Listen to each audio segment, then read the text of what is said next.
I have now done this video 3 times because I started getting angry. And I want to get this point across to everybody. I want you to understand. I love AEW. I'm not trying to make any jokes about AEW, how stupid things are. I'm not like JD, who cracks jokes about it. And he's being serious in most cases, but he does crack jokes along with Jesse, which he's not there right now. And anybody's saying Jesse's not there, he's not there because Jesse's with family, having to handle his family. But when Jesse's there, yeah, they crack a lot of jokes. And a lot of people don't like that if they're on the opposition side. They think it's disrespectful to AEW that then don't really care why you watching the show. All you want to do is crack jokes or just chew it out. But they actually care. I care about AEW. If you know me, if anyone's watched my show, this YouTube channel, you know I don't crack jokes. Very rarely I crack jokes at all. And it's never on the product. Usually about my sorry little ass I crack jokes about. Because I know I suck. But at least I try to be honest about what I'm saying here. Straightforward, honest. I may not always get things right. I botch sometimes my words. And I botch some of the information I give. And I own it. I'm not perfect. But at least I'm honest. And I'm telling you, I still love AEW. That's why I still do the reviews of this thing. I don't have to. No one's telling me I must if I want to make this YouTube channel grow. Please. I'm not worrying about making my channel grow. I like it if it did. But I'm just being me. I'm not someone who's heavy on social media. I'm not someone who wants and craves attention in that respect. I'm a very humble person. I'm just not like that. Whatever you see from me is what you get. And honestly, when you see this situation, I don't need to do AEW at all. I don't need to do Collision episodes. I've stopped, actually, because there was nothing there anymore. And I could stop Dynamite, and I could stop doing the reviews for the pay-per-views. But I still do it because I still love the product. And this is all love I have for it, telling you what's going on. And what we just saw on This Winter Is Coming is a travesty of justice. It is stupid. You only had 2 weeks left to do winter. Well, you see I'm getting angry. When you look at World's End, you think the end of the show should be on World's End, but they choose to do it here, which makes no sense. None, and I'll explain why. Opening, I'm going to say this. I did not hate the final match for the women's tag championships. I'm not going to say I hated it, but it was obvious for most of that match, and you can be 100% truthful about it, that it looked very choreographed. Understand, guys, no one's saying they don't choreograph their moves. We know this. We know that they do it, but they try their best to make it not so noticeable. And out of everyone there who made it look very choreographed, and understand, I don't hate Harley Cameron. I know she's entertaining. I know she's charismatic.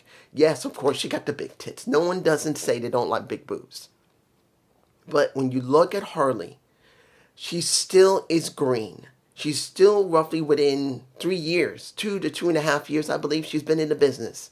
She still needs work. And I'm not against Harley. She's shown her other aspects of what she can do. She's very charismatic. She can do other things that'll make people interested. Wrestling is still something she has to work out. And when you watch the match between her, Willow, Mia Shirakawa, and the lovely Toni Storm, who, I gotta say this, I don't know if I'm putting images in, I don't think I am, but if you've seen when her and Willow were in the ring, and she went up to Willow going, and Willow's like,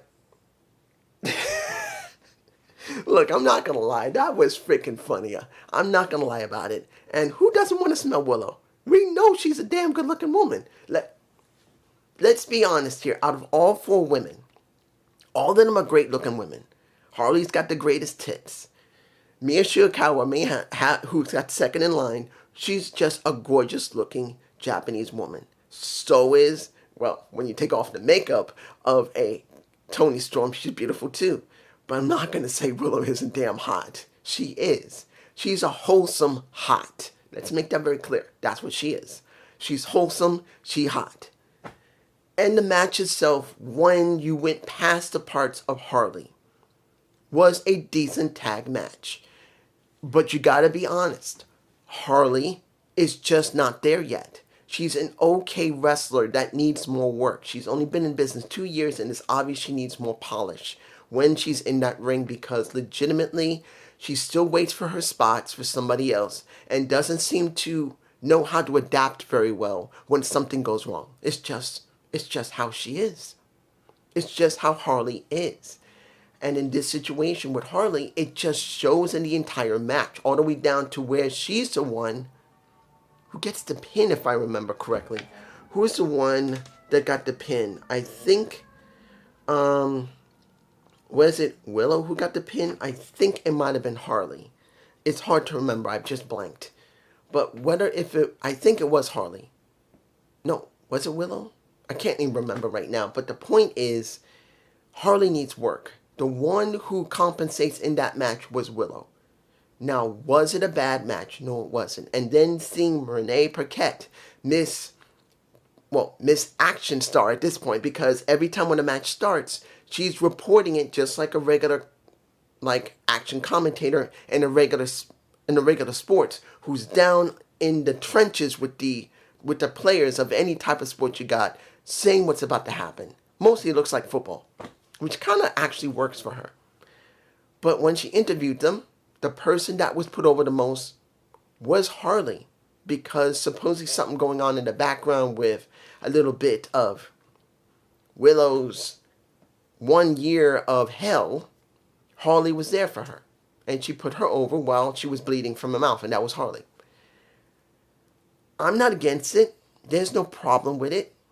But as I said before, I did not agree, and I'm saying the match was fine even though Harley made it look telegraphed. But I did not agree that the Babes of Wrath and the Timeless Love Bombs should face one another. Yes, they're both popular, but it would have been better if you had they could still win. You could have had Athena and Mercedes Moné at the end of it. And I think that would have been better for the entire story of the... I'm going to get angry again, just be calm. I didn't like the stipulation match. That was garbage during the tournament. A stipulation match means you don't trust that the match or the entire series of these matches in the tournament meant anything. I would have rather just seen a straight, clean match than a stipulation match, and it would have been better to have heel versus face. I think that would have been the best thing.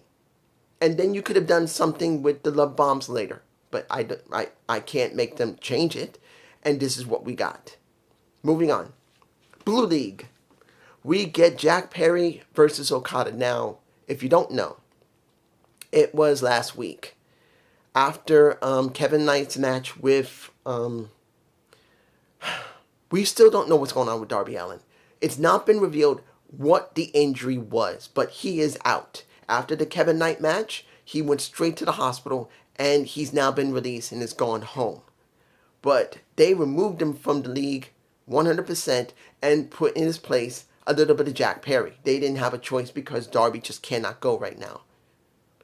And honestly, I'm like, okay, as long as Darby's all right. And I did see the article talking about Darby, saying sometimes Darby needs to be saved by somebody because he can go too far, which is fine. And did you honestly believe Jack was going to win anything? He wasn't. Now, it wasn't a bad match. And seeing why do people want to bite? Seeing Okada bite Jack's hand, fine. But then Jack supposedly bites Okada in the dick. And then Jack is wiping his mouth. He just ate sausage. And he's wiping his mouth. And then later he's still wiping his mouth. Why? Why did they go there? You could have done Okada biting his hand, no problem. But having Jack bite his dick, I'm like, really? Really? It wasn't funny? Most people will think it was funny. I honestly don't think it was necessary. That's just me. I just don't think. Then you're going, I'm just, I don't know. Okada wins. He now has how many points? He now has, I believe, 6 points now. Before he had 3, now he has 6, and Jack only still has 0 points. Not saying it was a bad match, just it wasn't necessary to go that far. They're trying their best to try and make it interesting, and they kind of missed the mark. Next, Tornado Tag. The Ops of Shibata and Powerhouse Hobbs versus the Dream Team. Let's make it clear, everyone wanted to see it.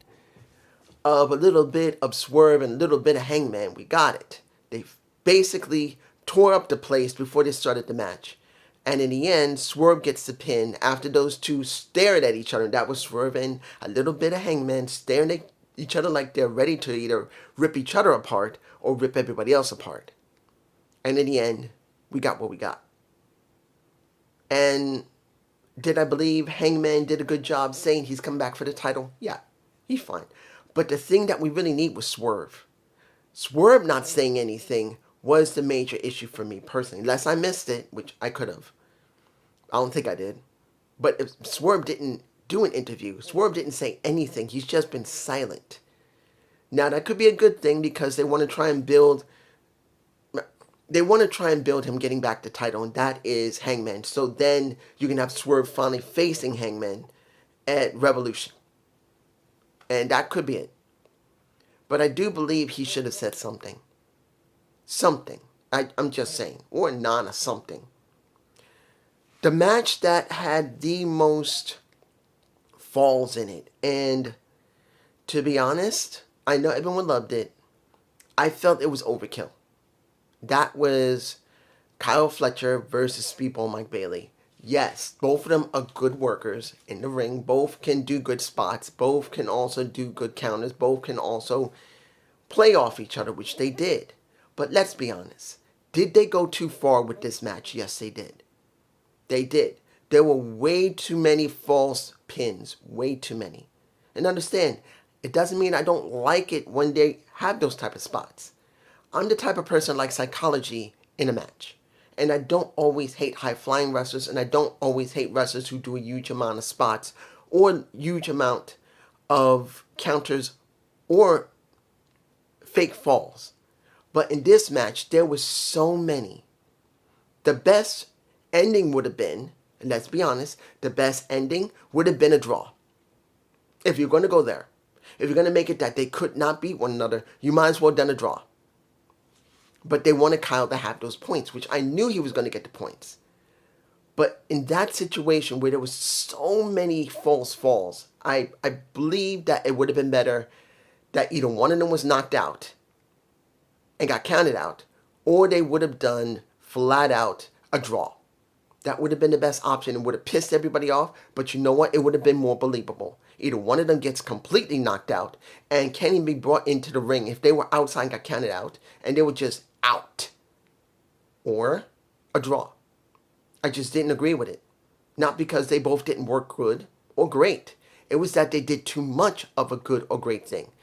Not always having a lot of one thing makes it right. And in this situation, it didn't work. So Kyle did get the 6 points. Speedball still has 3. They're still going. Final match. Samoa Joe versus an Eddie Kingston. Now, I'll briefly talk about what happened with Mox. Let me give it to you like this. I don't care anymore. Death Riders, because they refused to end this situation with the Death Riders, I don't care anymore. Now, did I mind Garcia talking with Mark Briscoe because they are going across the sea over the winter's coming, and I think it's Scotland. Yeah, they're going to have their match there for the TNT title. I'm fine with it. But I don't care about looking at Moxley anymore. Moxley should have either been ended by the Death Riders. He should have won away, or he should have been ended by the Death Riders, and they're still not doing a damn thing. This is not a slow burn, guys. It's not. This is about them not wanting to end the damn storyline with the Death Riders with Moxley. The true story is now, Moxley has done nothing but lose constantly. And the Death Riders had to save his ass multiple times. And the Death Riders, even before it was the Death Riders were in Blackpool Combat Club, it is important that you do your job and kick ass. You lose? Fine. Everyone kept saving him and saving him and saving him and saving him. It's time for them to get rid of him. And they're not doing it. This is trash. I'm sorry. It is. I don't care anymore about the Death Riders. I don't care about Moxley. Do I care about Garcia? Not really. I care about Mark Briscoe. This is his first defense of his title. That's what I care about. Did he talk well? Yeah. Did Garcia talk all right? Yeah. And they had to hold him back because Garcia was ready to face him there when Mark was ready to face him there before they went to Scotland. But let me give it to you like this. Until Moxley is removed from the Death Riders, I'll still report on it. I'll still talk about him, but I don't give a damn about him. And this is not because I hate Moxley. It's because they don't want to end the storyline. Now, did I care about Big Stroke talking about FTR going against the club? Do you care about the Gun Club? I don't. Why is the Gun Club giving this time when there are other teams that should be dealt with? Why hasn't the Hurt Syndicate be dealing with them? I want to see the Hurt Syndicate deal with them. And I know you're going to say, dude, it's not something. But it is something that should be done. And it hasn't. Not much. And honestly, it just feels blank. And now, let's get to the meat and potatoes of this. Eddie Kingston versus Samoa Joe. I don't need to talk about the match. The match was actually quite good. Eddie's back in shape, and you could see that he was working and it made the match mean something. When I talk about psychology, Eddie has it along with Joe. They know each other for years because of ROH. They know how to work together. And this match was very good. But here's the problem. It's not about Eddie losing again. I would rather see Eddie as champion, but this is not about Eddie losing again. This was about why Eddie was not at World's End with Samoa Joe. We only have 2 weeks left. When you could have been building up Eddie Kingston going against Joe over a week ago, making about one of the most popular guys they have there. How? When he was going through the Continental Classic and won that championship along with the ROH World Championship and the New Japan Pro Strong title as well. People loved Eddie. He was one of the most popular wrestlers that was not at the top of the card. He went away because of his injury, came back. He is just as popular.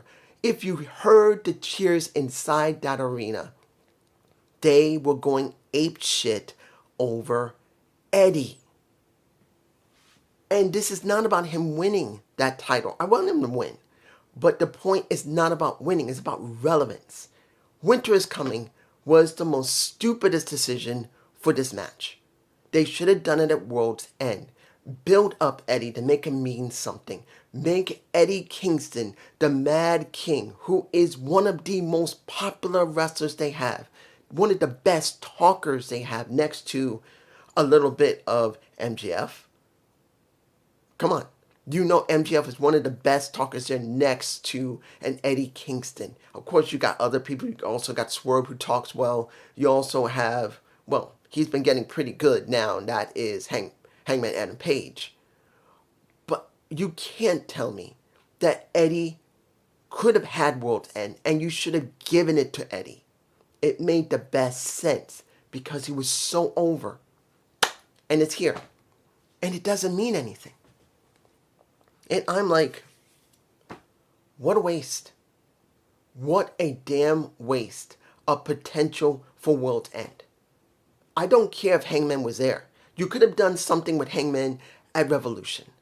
You could have given this to Eddie.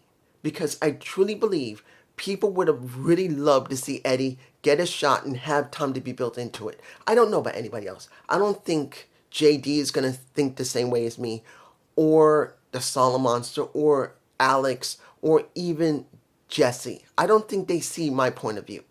They'll probably think maybe because he's a New Yorker, and part of it is like that. I'm not going to lie. He's one of my boys. He's from my city. But Eddie is one of those rare cases that he came into that company during the pandemic and he was over with the fans, whether he was hated or in this situation as a face. He is so loved. I cannot understand. You guys tell me below why I'm wrong. Tell me why Eddie Kingston wouldn't have been the best choice at World's End. Because it would have been. But it's just me. Peace.